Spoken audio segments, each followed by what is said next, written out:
Hi, this is Lisa Wayman, author of Longing for Home. One of the characters in my book is an Irish American, and so yesterday we had a St. Patty's Day party to celebrate being Irish American. I am Irish American. And we had beer and whiskey.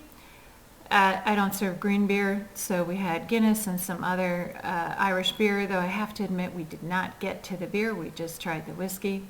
We had a good time. And I know there's celebrations all over the U.S. Featuring painting yourself green and all sorts of wild things and drinking. And that's fun, and I see that that's not a problem. But I think that St. Patty's Day has also a deeper meaning, and part of why Americans celebrate it so much is that it's a way of saying we're here and we survived. So when I was doing the research for my book, I really did some looking into the potato famine in the 1840s. And my own ancestors came to the U.S. because of the potato famine. So Ellen Corbett came from Ireland in the early 1850s. The potato blight was over, but there was still quite a bit of hunger, famine.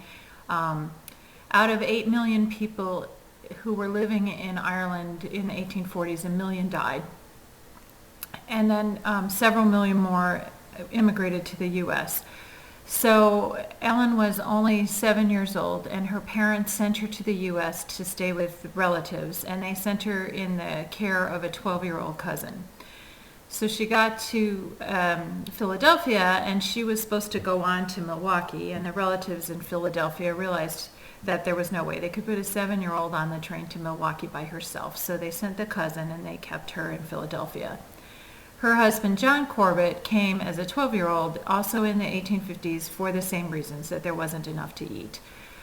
And I think sometimes of her parents and how hard that must have been to send a 7-year-old child knowing that you would not see her again, but they really had no choice. If she stayed, they wouldn't have been able to feed her, so they sent her. And I think often of them, and I think of how much they struggled and what they did for me that really made my life be what it is now. I have a great life. I live in Arizona. I have plenty of sunshine. I get to travel. I have a good house and a husband I love and a job I love. And I know that these things are all possible from the people who went before me and the things that they really worked hard to achieve. And I think of them often. And I wanted to just say a little something here to honor them and to honor all of the Irish who came and struggled and found their way and had people like me. So this is a little St. Patty's Day shout out, thank you to my ancestors.